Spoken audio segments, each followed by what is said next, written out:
Hey traders, so we're back here on the spreadsheet and you may notice that some things have changed. We went ahead and plugged in our numbers for the Euro-Canada trades for 2018 as well. And so the three pairs that I would suggest you starting your testing on are the Aussie dollar, the Euro-Canada, and the Canada Swiss. Now, personally, I trade this strategy on 6 different pairs, so that leaves you some room to grow, some room to find the other pairs that you'd like to trade as well. But at the same time, it gives you a great place to start when it comes to starting with these 3 pairs in your testing. And guys, it's per pair, per time frame when it comes to the amount of trades you need to test. And at a minimum, it would be at least 100. Personally, I have to test over 200 trades per pair to be comfortable and to be confident in that strategy. So that's something important that you need to reflect on. That's something that is completely decided by you, is how many trades do you need to see in historical data in order to be confident enough to trade this strategy in the future. Is it 100 or is it 500? And either way is okay. I know it seems like it'll take a lot of time, but it taking a lot of time is well worth it when it comes to creating that confidence and discipline that you need, that is necessary in order for you to actually be successful in trading. So again, per pair, per time frame, look at a minimum of 100 trades. There is no maximum. Look at a number that creates confidence in you, whether that's 100, 500, or 1,000, it makes no difference. So now let's take a look at what these 3 pairs on the pullback strategy produced in 2018 based on our rules-based system that we've created here in the transition phase of the course. As you can see, we have a 1-to-1 risk reward. That's what we're basing most of these on anyway. So we have a 1-to-1 risk reward. We have made over 1,169 pips on these 3 pairs, 44 total trades, 32 of those being wins, 12 being losses, giving a 72.7% winning percentage. Now, on average from my testing and trading personally, I get between a 60 and 65% winning percentage based on these pairs. So this is just being the fact that they performed really well in 2018 is the reason you see 72 here. If we had a larger sample size, I do not believe that number would be quite as high. But regardless, these 3 pairs have performed quite well here in the beginning of 2018. Starting balance of $10,000 with a 2% risk. We're going to talk about this here in just a second and how we can change that to affect our risk management plan and to affect our drawdown. Gave around a 47.8% return with a 5.9% drawdown. Now, in this video, what we're going to be talking about is optimizing your portfolio for the best pairs. And what are we looking for whenever we do that? Well, personally, I'm a very risk-averse person. If I'm looking to optimize this, let's say I only have 3 and I want to have 6, what I would do is test about 10 pairs. I would take all 10 of those pairs regardless of their win when it comes to total percentage gain. I would look at their winning percentage. I would pick the best 5 out of those 10. Again, I'm trying to add 3 pairs to this, so let's keep that in mind. I want to add, if you'll look over here with me, right over here, I want to add 3 pairs. So what I'm going to do is I'm going to test 10 different pairs. I'm going to pick the best 5. So now I have my best 5. We'll abbreviate with B5 when it comes to winning percentage.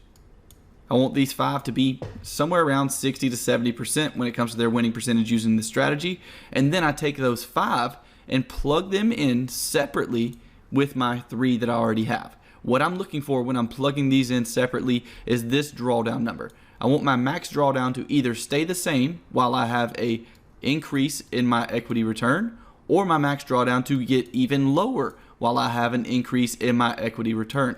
That's the way I optimize a portfolio. For me, it's way more important to have a smaller drawdown than it is to have a larger percentage gain over the course of my trading. So for me, I always look at that drawdown number. As I said, I may test 10 other pairs and then I would go ahead, pick the best 5 whenever it comes to a winning percentage. And out of those 5, I would plug them in one by one, doing the same thing we did before. Let's go ahead and do that. So what we would do is take all of these, right? We would take them, we would copy them, go over to our new spreadsheet that we created previously. This is not it, sorry guys. Here we go. Nope, gotta bring it over. Sorry about that. So we bring that over. This would be where we would plug in our 3. And then all we would do is add, let's say we want to test the pound New Zealand. So what we would do is add in the pound New Zealand data. Let's say it's one of the 5 best we found. Remember, we're testing 10, picking the 5 best out of winning percentage. Let's say the pound New Zealand performed really well and it was one of the 5. We would just add that in, and then we would copy this data that we added in and paste it back over on this spreadsheet, on our actual spreadsheet At that point, we would take a look at drawdown. Did drawdown go up? If so, did it go up to the point that we don't want to use the pound New Zealand?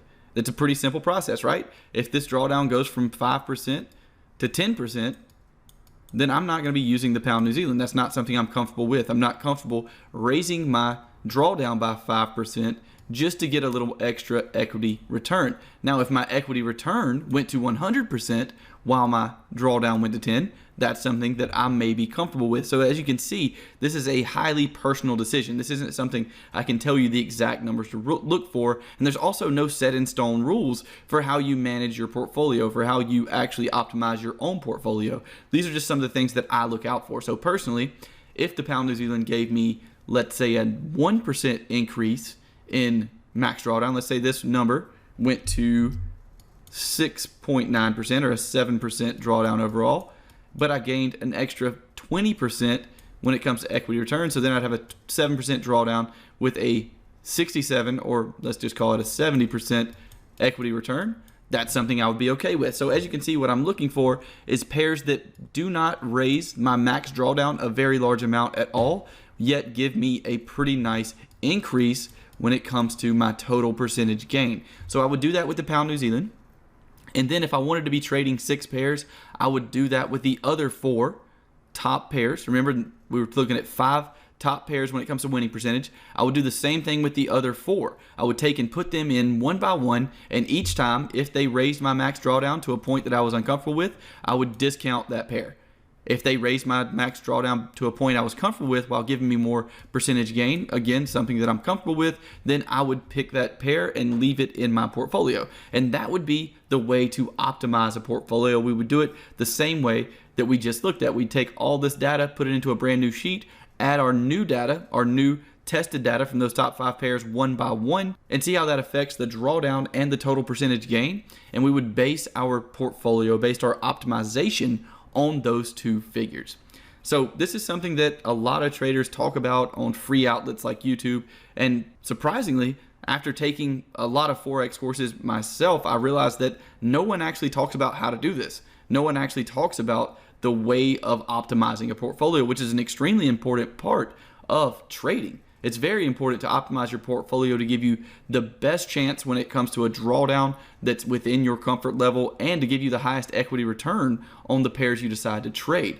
So with that being the case, I wanted to make sure that I threw that in here in this course. And now at this point, you not only have the strategy you need, a rules-based system, you not only know exactly how to backtest that rules-based system, you not only have a spreadsheet capable of calculating everything for you after plugging in your backtesting results, you now know also how to sort those backtesting results correctly so that they are as similar as possible to real trading.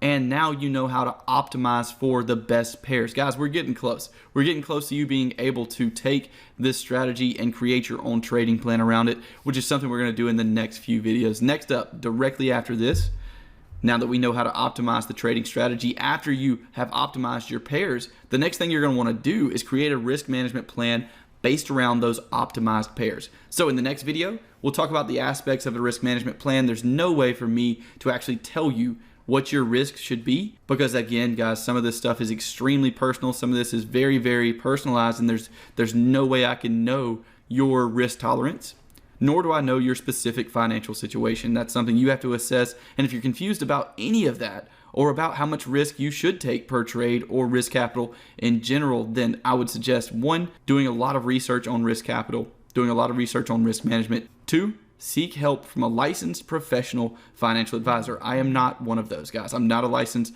professional financial advisor. I don't know how to tell you what you should be risking based on your financial situation. What I'm sharing with you is the knowledge I have based on my own personal experience alone. So guys, in the next video, we'll talk about risk management. Following that, some money management talk, and then finally, we'll dive into actually creating a trading plan around everything we've learned, and then we'll be ready to demo test until we're comfortable. And then even after that, as soon as you're comfortable doing so, you'll be ready to trade live. So let's go ahead and move on to the next video, and I'll see you guys there.